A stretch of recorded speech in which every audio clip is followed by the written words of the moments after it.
Academy Banaras में हार्दिक स्वागत करता हूँ। मित्रों, आज हम जीव विज्ञान के एक विषय के बारे में चर्चा करेंगे जिसे कोशिका कहा जाता है।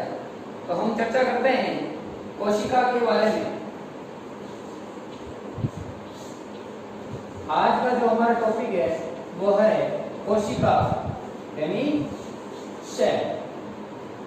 देखिए, कोशिका की खोज किसने की, कोशिका सिद्धांत किसने दिया, कोशिका सजीवों में क्या रोल निभाती है, इन सभी चीजों की, इन सभी बातों की आज हम चर्चा करेंगे। कोशिका, जिसे इंग्लिश में सेल कहा जाता है, विज्ञान की वह ब्रांच जिसमें कोशिका के बारे में अध्ययन किया जाता है, साइटोलॉजी कहलाती है। यानी कोशिका का अध्ययन क्या कहलाता है?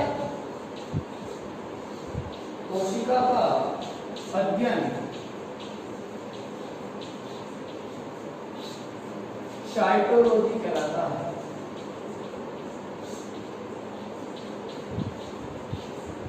साइटोलॉजी कहलाता है।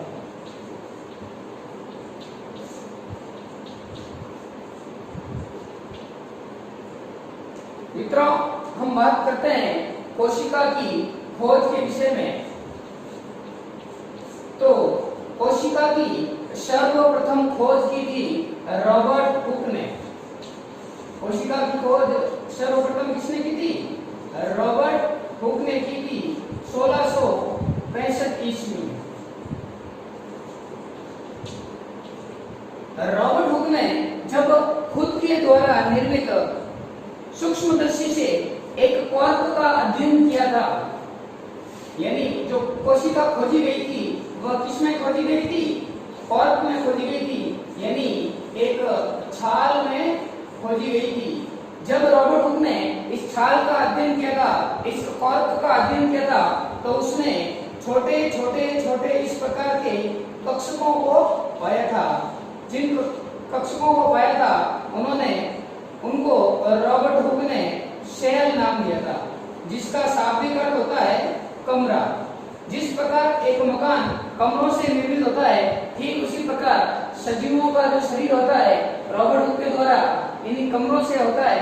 तो जो कोशिका का नाम दिया गया था सर्वप्रथम, वह सेल नाम दिया गया था। और जो कोशिका खोजी गई थी वह एक मृत कोशिका थी। कैसी कोशिका थी? मृत कोशिका थी। यानी सर्वप्रथम जो कोशिका खोजी गई थी रॉबर्ट हुक के द्वारा एक क्वार्क में, तो वो कैसी कोशिका थी? एक मृत कोशिका थी। आप इस प्रकार याद रख सकते हैं, पेड़ की छाल में सर्वप्रथम हुक किसने गाड़ा था? तो रॉबर्ट हुक ने गाड़ा था। अर्थात जो सर्वप्रथम कोशिका खोजी गई थी वह रॉबर्ट हुक के द्वारा खोजी गई थी 1665 ईस्वी में। हमें इस कोशिका के अध्ययन का पता रॉबर्ट हुक द्वारा लिखी गई एक पुस्तक माइक्रोग्राफिया से पता चलता है। माइक्रोग्राफिया से पता चलता है। यानी रॉबर्ट हुक ने जिस कोशिका का अध्ययन जिस पुस्तक में किया है, जिसको लिखा गया है, वो माइक्रोग्राफिया कहलाती है। यानी इस पुस्तक का नाम क्या है? माइक्रोग्राफिया। कोशिका कैसी थी? मृत थी। खोज किसने की? रॉबर्ट हुक ने। कब की? 1665 ईस्वी में। अब देखिए, सर्वप्रथम कोशिका की खोज किसने की? रॉबर्ट हुक ने। तो साइटोलॉजी का पिता कौन हुआ? Robert Hooke. इसलिए रॉबर्ट हुक को साइटोलॉजी का पिता भी कहा जाता है। रॉबर्ट हुक को साइटोलॉजी का पिता कहा जाता है। अब हम बात करते हैं जीवित कोशिका की। तो जीवित कोशिका की सर्वप्रथम जो खोज हुई थी वह 1674 ईस्वी में हुई थी। और किसके द्वारा की गई थी? यह खोज की गई थी एंटोनी वॉन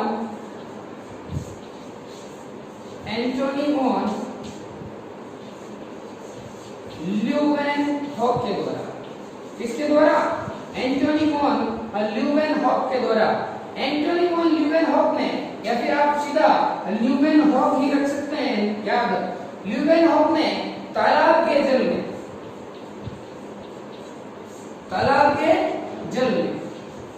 ये तालाब का जो जल है, कई जगह आपको वर्षा का जल भी मिल सकता है। जो वर्षा का जल है वो एक तालाब में था और इस तालाब के जल में इन्होंने सर्वप्रथम जीवित कोशिका की खोज की थी। कैसी कोशिका की? जीवित कोशिका की। और जो कोशिका मिली थी वो क्या था? वो एक बैक्टीरिया था, एक जीवाणु था। तो यदि हमें ये पूछा जाए कि जीवाणु की खोज किसने की, तो ल्यूवेनहॉक ने। सर्वप्रथम जीवित कोशिका की खोज किसने की? तो भी ल्यूवेनहॉक के द्वारा की गई। अब हम बात करते हैं कोशिका सिद्धांत के बारे में। ल्यूवेनहॉक तथा रॉबर्ट हुक द्वारा केवल कोशिकाओं को ही खोजा गया था, इसके बारे में विस्तारित रूप से चर्चा नहीं की गई थी। सर्वप्रथम जो कोशिका सिद्धांत है वह दो वैज्ञानिकों द्वारा दिया गया।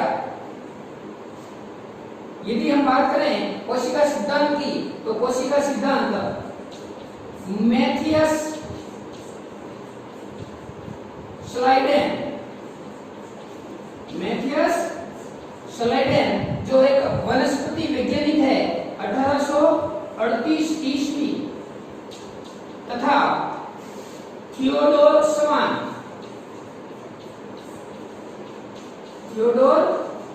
शवान जो एक जंतु विज्ञानी है 1839 ईस्वी में, इन दोनों ने मिलकर कोशिका के बारे में कई चीजों से हमें अवगत कराया था, जिसे हम सम्मिलित रूप से कोशिका सिद्धांत कहते हैं।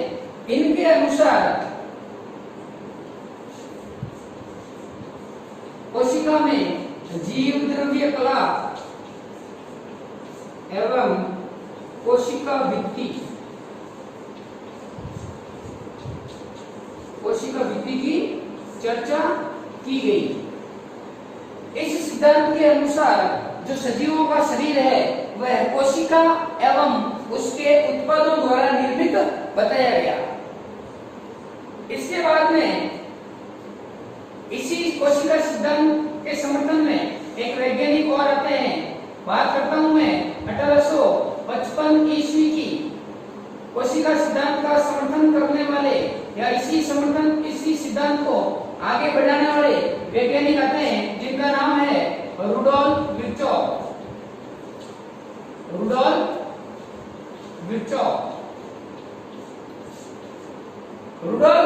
ने एक कथन दिया था। और वो कथन ये था, ओमनीसेलुला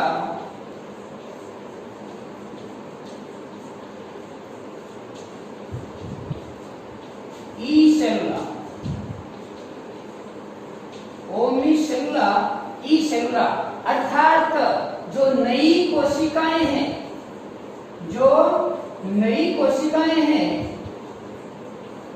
वह पुरानी कोशिकाओं द्वारा बनती है, पुरानी कोशिकाओं से बनती है। यानी सर्वप्रथम कोशिका विभाजन के बारे में किसने बताया? रुडोल्फ विर्चोव ने बताया। कब बताया? 1855 ईस्वी में। इस सम्मिलित सिद्धांत के अनुसार सजीवों का शरीर कोशिका एवं कोशिका के उत्पादों द्वारा निर्मित होता है। नई कोशिकाएं पुरानी कोशिकाओं से ही बनती है या इन्हीं की प्रतिकृति होती है। इस सिद्धांत के कुछ अपवाद हैं, जैसे फर्स्ट में लेते हैं हम विषाणु। पहले अपवाद की बात कर रहे हैं हम, और वो है विषाणु, वायरस की खोज किसने की? तो वायरस की खोज की इवोनोव्स्की ने। इवोनोव्स्की ने की। विषाणु का जो शरीर है वह प्रोटीन आवरण का बना होता है, प्रोटीन आवरण का बना होता है। इनका जो आनुवांशिक पदार्थ है या तो डीएनए होगा या आरएनए होगा, दोनों साथ में कभी नहीं होंगे। या तो केवल डीएनए का बना होगा या केवल आरएनए का बना होगा। विषाणु सजीव एवं निर्जीव के बीच एक योजक कड़ी है। सजीव एवं निर्जीवों के बीच एक योजक कड़ी है। देखो हम बात कर रहे हैं कोशिका सिद्धांत के अपवाद, कोशिका सिद्धांत के अपवाद की, और मैं सर्वप्रथम बात कर रहा हूं विषम के बारे में। इसकी खोज इवानोव्स्की द्वारा की गई। इस पर प्रोटीन का आवरण होता है, ये डीएनए एवं आरएनए से निर्मित होता है और सजीव एवं निर्जीव के बीच की योजक कड़ी होता है। दूसरा मैं इसकी बात करूं तो दूसरा आता है वायरोइड। वायरोइड पर प्रोटीन आवरण नहीं होता, वायरोइड पर प्रोटीन आवरण नहीं पाया जाता। तीसरी यदि मैं बात करूं तो आता है पियोन्स।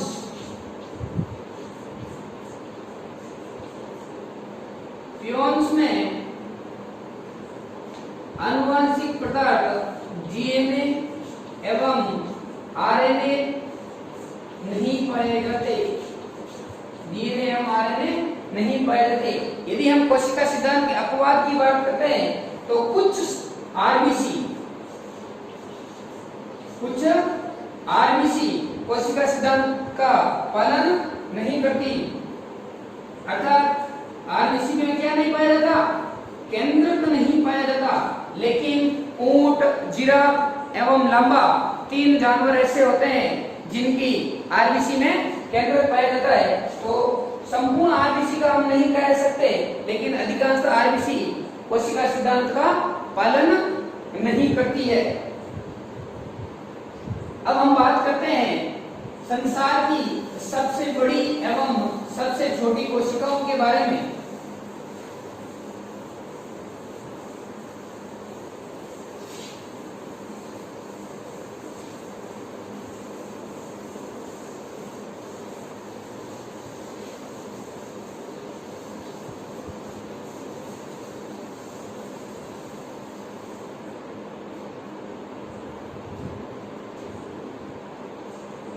संपूर्ण यूनिवर्स में यदि हम सबसे बड़ी कोशिका की बात करते हैं तो सबसे बड़ी कोशिका होती है शुतुरमुर्ग का अंडा।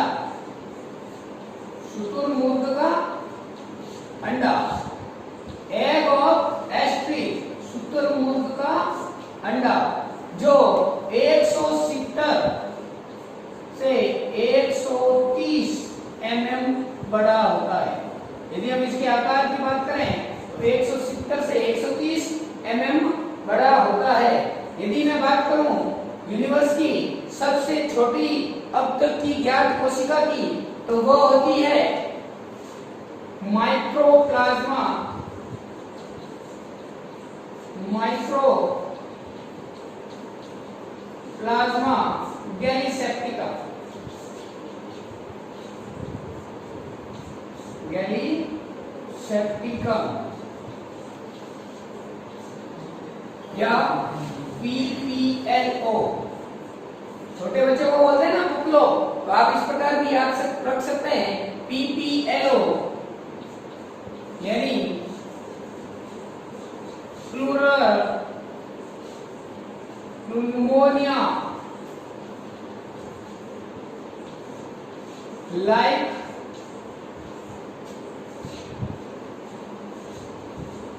ऑर्गेनिज्म। यदि हम इसके आकार की बात करते हैं तो इसका आकार होता है 0.1 से 0.5 माइक्रोमीटर। 1 माइक्रोमीटर यानी 10⁻⁻6 मीटर। अब बात करते हैं मानव शरीर की, तो मनुष्य की सबसे बड़ी जो कोशिका होती है वह होती है अंडाणु, ओवम।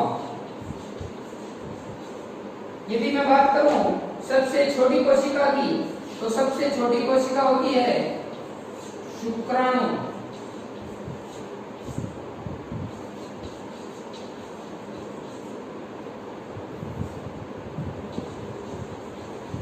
स्पर्म। यदि हम बात करें सबसे लंबी कोशिका के बारे में तो सबसे लंबी कोशिका जो होती है वह होती है अपनी तंत्रिका कोशिका। कौन सी कोशिका? तंत्रिका कोशिका। तंत्रिका कोशिका जिसे न्यूरॉन कहते हैं, यह सबसे लंबी कोशिका होती है।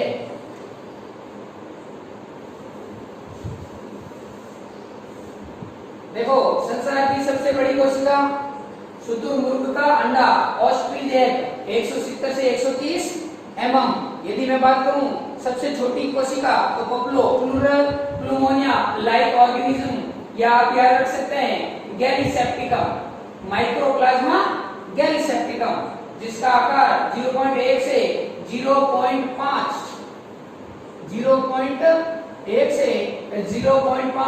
माइक्रोमीटर होता है।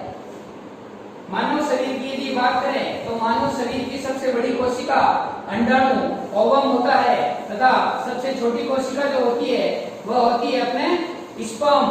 यदि सबसे लंबी कोशिका की बात की जाए तो वह तंत्रिका तंत्र की कोशिका होती है जिसे न्यूरॉन्स कहते हैं। अब हम बात करते हैं कोशिका के संगठन के बारे में। कोशिका के संगठन की हम बात करते हैं। कोशिका बनी किससे होती है, या कोशिका के मुख्य भाग कौन कौन से हैं? तो कोशिका के 3 मुख्य भाग होते हैं। एक तो बाहरी आवरण, या हम कह सकते हैं कोशिका आवरण। दूसरा होता है इसमें केंद्रक, और तीसरा जो भाग होता है वह होता है कोशिका द्रव्य। कोशिका द्रव्य। यदि हम कोशिका एवं कोशिका के भागों के नामकरण की बात करते हैं कि किसको क्या बोला जाता है, तो देखिए पहले मैं बनाता हूं कोशिका का डायग्राम।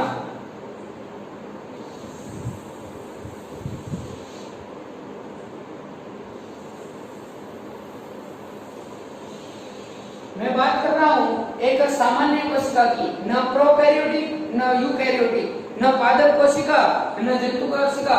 मैं एक सामान्य कोशिका की बात कर रहा हूं।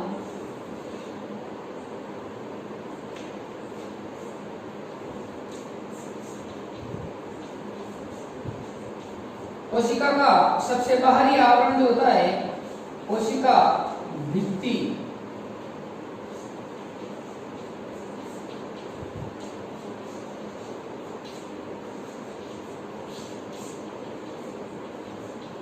कोशिका झिल्ली,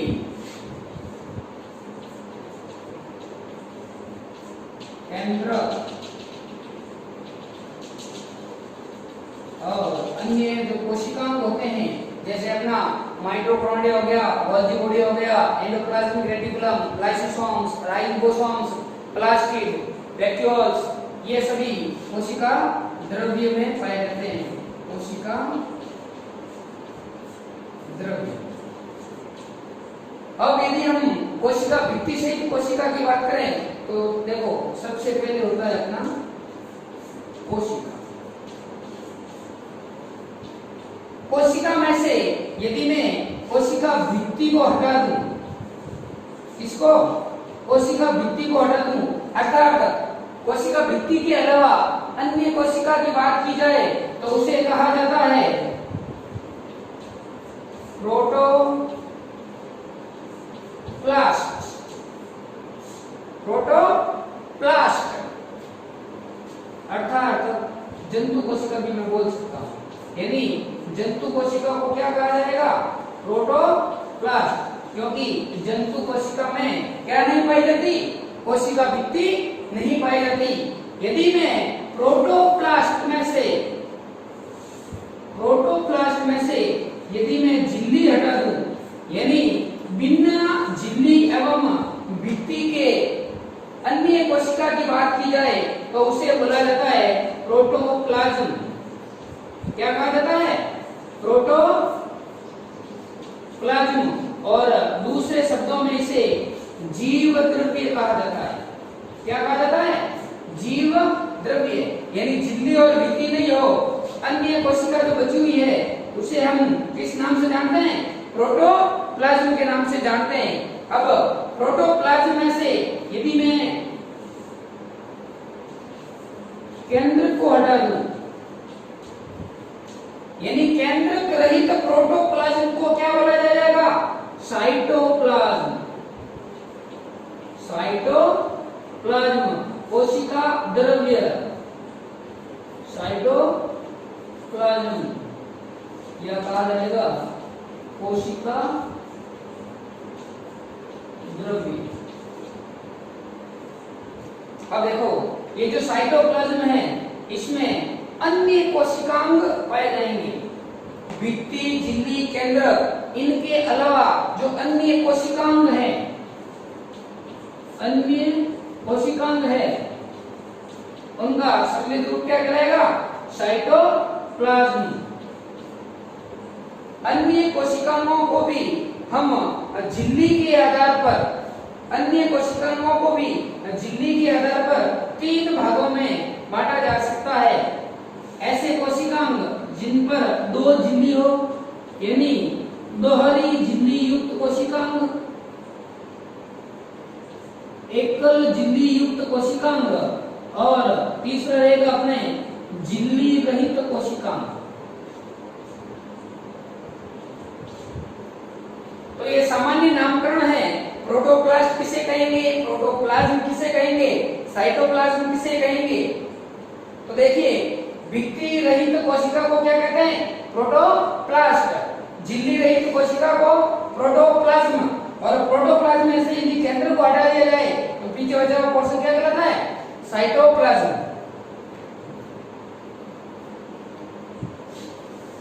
आगे बढ़ते हैं हम।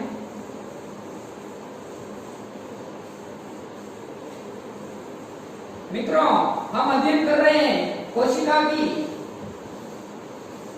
हमने अब तक पढ़ा है कोशिका की खोज के बारे में, कोशिका सिद्धांत के बारे में, कोशिका के विभिन्न संगठनों के बारे में, अवयवों के बारे में।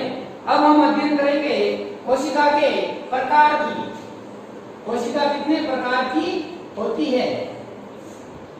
यदि हम केंद्रक झिल्ली के आधार पर बात करें तो कोशिका 2 प्रकार की होती है। यानी ऐसी कोशिकाएं जिनके केंद्रक पर झिल्ली पाई जाती है वे कोशिकाएं, और दूसरी ऐसी कोशिकाएं जिनके केंद्रक पर झिल्ली नहीं पाई जाती। तो बात करते हैं हम केंद्रक रहित, झिल्ली रहित केंद्रक की। तो वो कोशिकाएं होती है प्रोकैरियोटिक।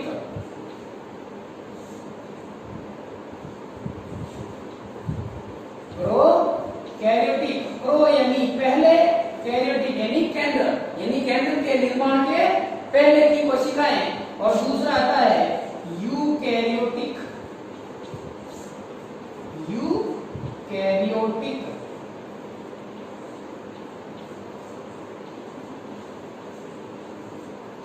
इन दोनों प्रकार की कोशिकाओं में कुछ मूल अंतर पाए जाते हैं, और वो मूल अंतर ये होते हैं। पहला, प्रोकैरियोटिक कोशिकाओं में जो केंद्र होता है वह अविकसित केंद्र होता है।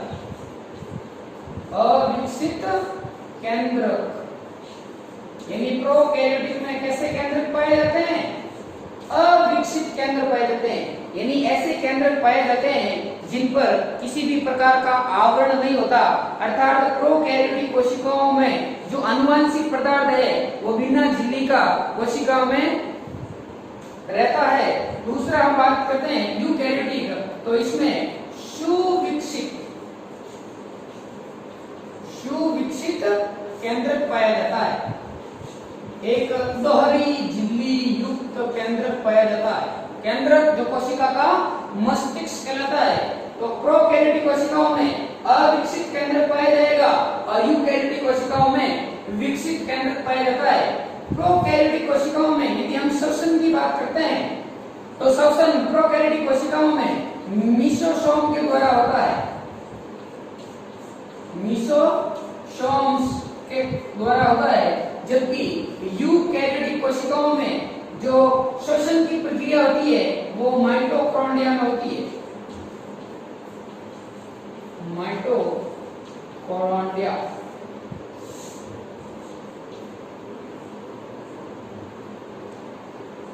हम बात कर रहे हैं प्रोकैरियोटिक कोशिकाओं में गुणसूत्रों की, तो प्रोकैरियोटिक कोशिकाओं में केवल एक गुणसूत्र पाया जाता है, यानी जो अनुवांशिक पदार्थ हैं उनमें केवल एक गुणसूत्र पाया जाता है। तो एक गुणसूत्री प्रोकैरियोटिक कोशिकाएं कैसी होती है?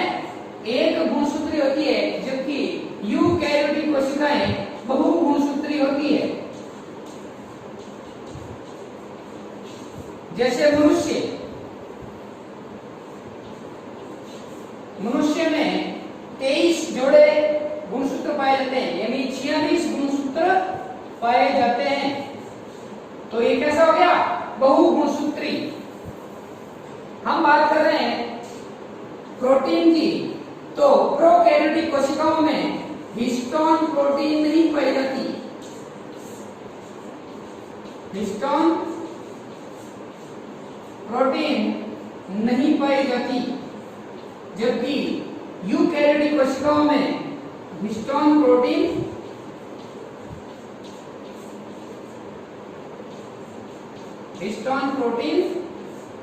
पाई जाती है। प्रोकैरियोटिक कोशिकाओं में जो राइबोसोम्स पाए जाते हैं, प्रोकैरियोटिक कोशिकाओं में जो राइबोसोम्स पाए जाते हैं वह 70S प्रकार के राइबोसोम्स पाए जाते हैं।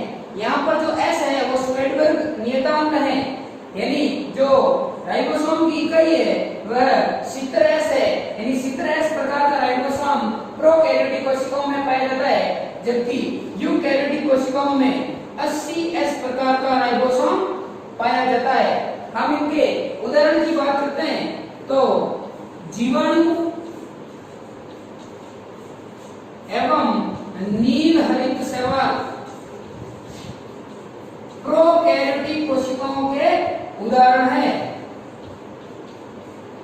इनके अलावा अन्य सभी सजीव जो है वह यूकैरियोटिक कोशिकाओं के उदाहरण हैं। जैसे मनुष्य हो गया, पादप, जानवर, बिल्ली, कुत्ता, ये सभी यूकैरियोटिक कोशिकाओं के उदाहरण हैं। यूकैरियोटिक कोशिकाओं को हम दो भागों में बांट सकते हैं। मुख्य रूप से दो भाग जो होंगे वह होगा, पहला एक तो पादप कोशिका, प्लांट सेल, पादप कोशिका, और जो दूसरा प्रकार होगा वह होगा अपना जंतु कोशिका, एनिमल सेल। मैं उम्मीद करता हूं कि आपको साथ साथ में समझ में आ रहा होगा पूरा। हम बात कर रहे हैं कोशिका के प्रकारों के बारे में। सबसे पहले हमने डिस्कस किया है केंद्रक झिल्ली के आधार पर। तो केंद्रक झिल्ली के आधार पर कोशिकाएं दो प्रकार की होती है। ऐसे कोशिकाएं जिनके केंद्रक पर झिल्ली नहीं पाई जाती प्रोकैरियोटिक कोशिका कहलाती है, और ऐसे केंद्रक जिन पर सुविकसित झिल्लियां पाई जाती है, सुविकसित केंद्र पाए जाते हैं, यूकैरियोटिक कोशिकाएं कहलाती है। यूकैरियोटिक कोशिकाओं को ही हम दो भागों में बांट सकते हैं। पहला होगा अपना पादप कोशिका और दूसरा होगा जंतु कोशिका। इन दोनों में जो मूल अंतर है उनके आधार पर हमने इनको बांटा है, और जो मुख्य अंतर है वह है कोशिका भित्ति। कोशिका भित्ति। पादप कोशिका एवं जंतु कोशिका के बीच का मुख्य अंतर होता है कोशिका भित्ति। पादप कोशिका का सबसे बाहरी आवरण जो होता है वह कोशिका भित्ति होता है, जबकि जंतु कोशिकाओं में कोशिका भित्ति नहीं पाई जाती। कोशिका झिल्ली। हम बात पादप कोशिका एवं जंतु कोशिका के डिफरेंस की कर रहे हैं। कोशिका झिल्ली पादप कोशिका में भी पाई जाती है तथा जंतु कोशिका का सबसे बाहरी आवरण होता है तथा जंतु कोशिका में भी पाई जाती है। उसके बाद हम बात करते हैं लवक। मुख्य कोशिकाओं की बात करेंगे हम। लवक प्लास्टिड 3 प्रकार के होते हैं जो पादप कोशिकाओं में पाए जाते हैं जबकि जंतु कोशिका में नहीं पाए जाते। जंतु कोशिका में लवक नहीं पाए जाते। बात करते हैं हम राइबोसोम की।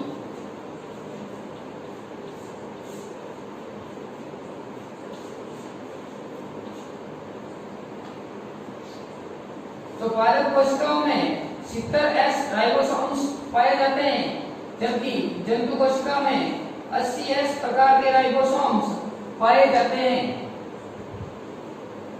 उसके बाद हम बात कर रहे हैं लाइसोसोम।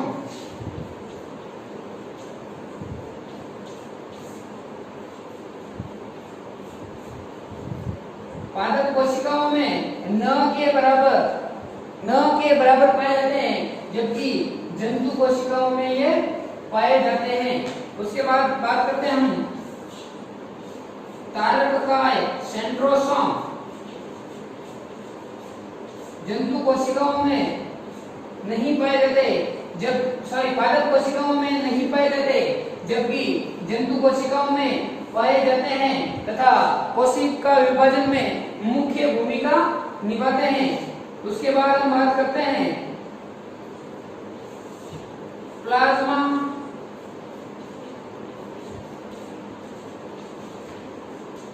डोस्मेटा। प्लाज्मा डोस्मेटा पादप कोशिकाओं में पाए जाते हैं जबकि जंतु कोशिकाओं में नहीं पाए जाते। इन्हीं प्लाज्मा डोस्मेटा के कारण जो पादप कोशिकाएं होती है वे आपस में चिपकी हुई रहती है।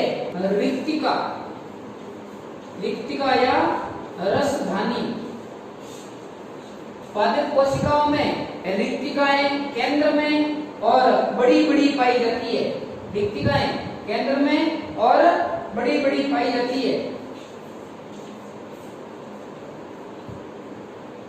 केंद्र में तथा बड़ी एवं ज्यादा संख्या में पाई जाती है जबकि जंतु कोशिका में किनारे पर छोटी-छोटी एवं कम पाई जाती है। किनारों पर पाई जाएगी, छोटी-छोटी पाई जाएगी और कम पाई जाती है। तो हमने अध्ययन किया है कोशिका के प्रकारों के बारे में। अब हम अध्ययन करेंगे कोशिका अंगों के बारे में, भिन्न कोशिका के अंगों के बारे में। तो सबसे पहले हम चर्चा करते हैं कोशिका भित्ति के बारे में। मित्रों, अब हम कोशिका के विभिन्न अंगों की चर्चा करेंगे। तो सबसे पहले हम चर्चा कर रहे हैं कोशिका भित्ति की।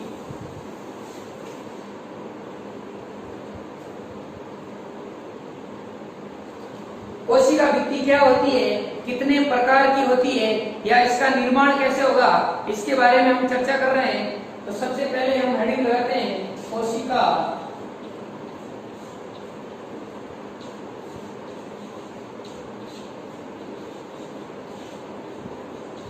भित्ति।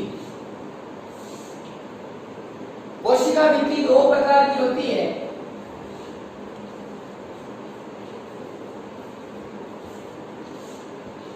प्राथमिक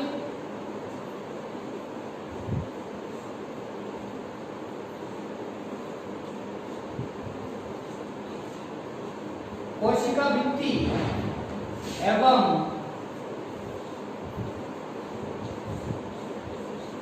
द्वितीयक कोशिका भित्ति।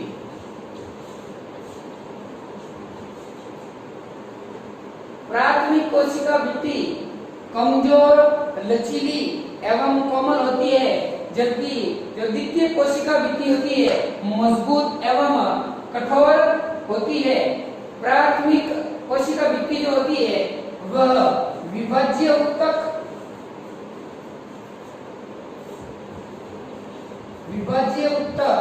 एवं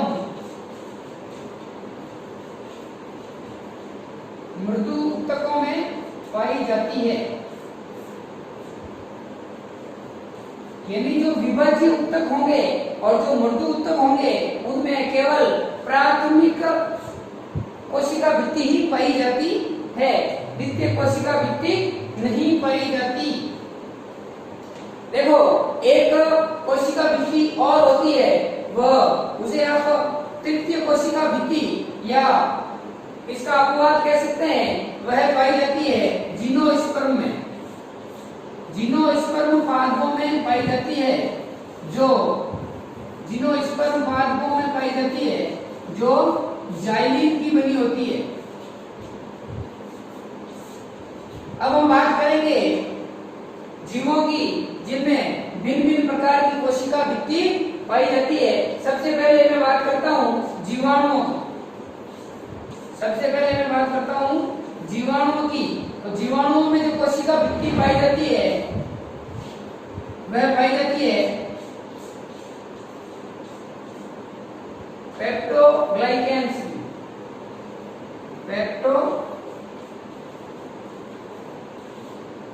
पेप्टोग्लाइकेंस की।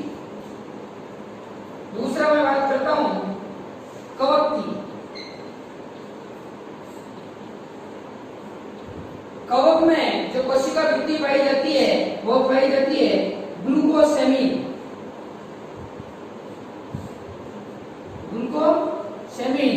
या आप कह सकते हैं काइटिन की बनी होती है या फिर ग्लूकोसेमिन की पाई जाती है। फिर हम बात करते हैं शैवाल की। शैवाल में जो कोशिका भित्ति पाई जाती है वह ग्लाइकोप्रोटीन की बनी होती है। शैवाल में जो कोशिका भित्ति पाई जाती है वह किसकी बनी होती है? ग्लाइकोप्रोटीन की बनी होती है। तथा पादपों में जो कोशिका भित्ति पाई जाती है वह सेल्यूलोज की बनी होती है। वो किसकी बनी होती है? सेल्यूलोज की बनी होती है। हम कोशिका भित्ति का अध्ययन कर रहे हैं। अब हम चर्चा करते हैं कोशिका भित्ति का निर्माण कैसे होता है। तो कोशिका भित्ति का निर्माण कोशिका विभाजन की एक अवस्था। अब कोशिका विभाजन की भिन्न भिन्न अवस्थाओं की बात हम कोशिका विभाजन के समय करेंगे। अभी मैं आपको केवल इतना बता रहा हूं कि जो कोशिका भित्ति का जो निर्माण होता है वह कोशिका विभाजन की एक अवस्था होती है जिसे टीलोफेज अवस्था कहते हैं। उस दौरान होता क्या है कि कोशिका भित्ति के निर्माण में यहाँ पर कुछ रासायनिक पदार्थ आकर इकट्ठा होते हैं। कोशिका भित्ति के निर्माण में जो मुख्य पदार्थ होता है उसे गोल्जी बॉडी कहा जाता है, जो एक कोशिकांग भी है। तो जो कोशिका भित्ति का निर्माण मुख्य अवयव पूछा जाए तो गोल्जी बॉडी, एंडोप्लाज्मिक रेटिकुलम, अंतःप्रदवी जलिका तथा स्पिंडल फाइबर।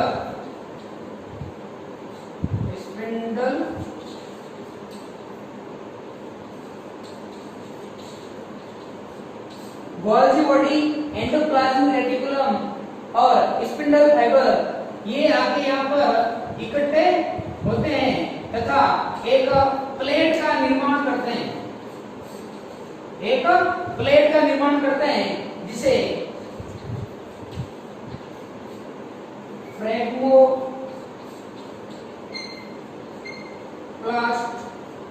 कहते हैं। इस प्लेट को क्या कहते हैं? फ्रेगमोप्लास्ट प्लेट कहते हैं। और इसके बाद बनता है अपना मध्य पटलिका।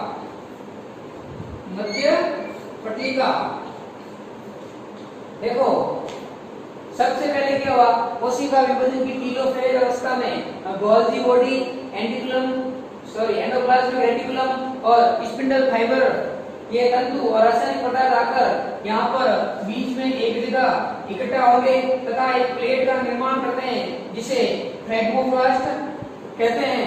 इसके बाद यहाँ पर एक मध्य पटलिका बनती है। इस मध्य पटलिका पर कैल्शियम एवं मैग्नीशियम आयन आकर इकट्ठा होते हैं जिसे पादप सीमेंट, प्लांट सीमेंट भी कहते हैं। ये पादप इकट्ठा होके क्या बनेगा, प्राथमिक भित्ति।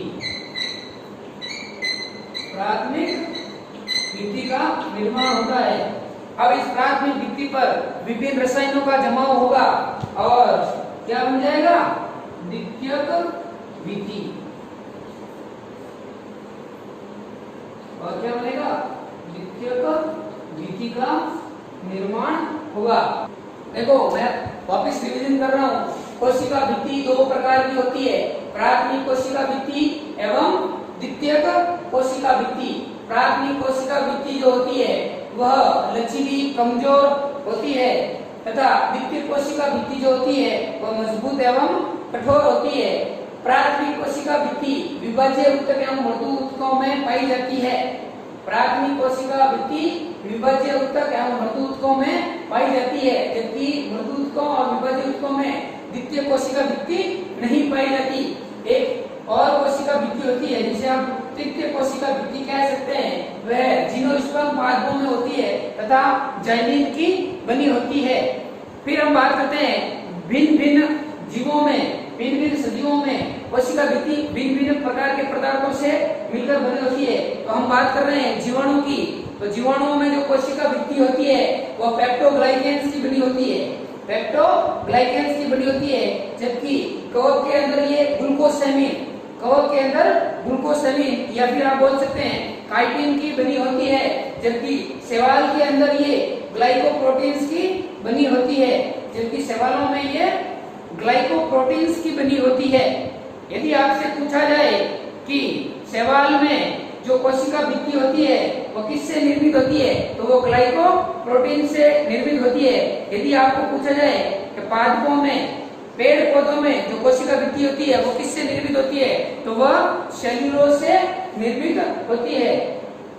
कोशिका भित्ति का निर्माण कोशिका विभाजन की किस अवस्था में होता है, तो कोशिका विभाजन की टेलोफेज अवस्था में कोशिका भित्ति का निर्माण होता है। यदि आपसे पूछा जाए तो कोशिका भित्ति के निर्माण में मुख्य अवयव क्या है, मुख्य पदार्थ क्या है, तो मुख्य पदार्थ है गोल्जी बॉडी या गोल्जी कार।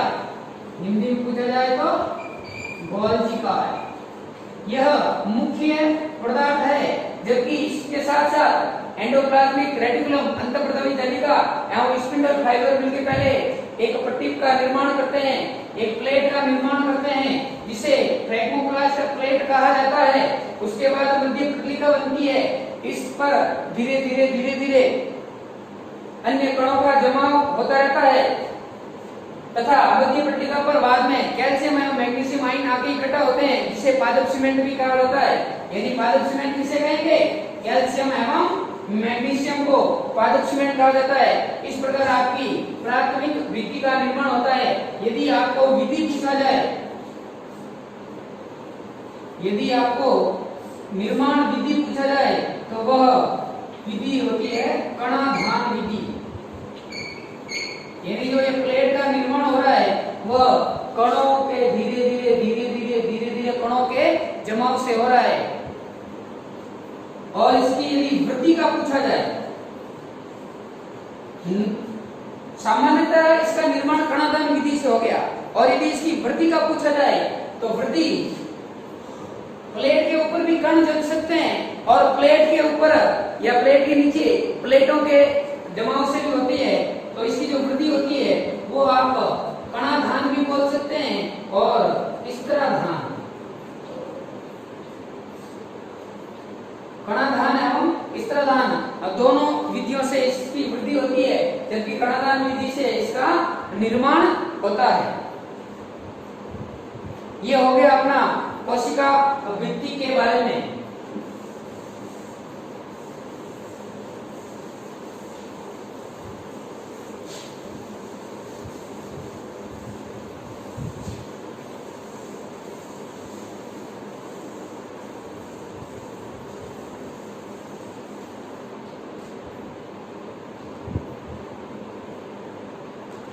मैं उम्मीद करता हूं दोस्तों आपको मेरे द्वारा बनाए गए ये वीडियो पसंद आएगा।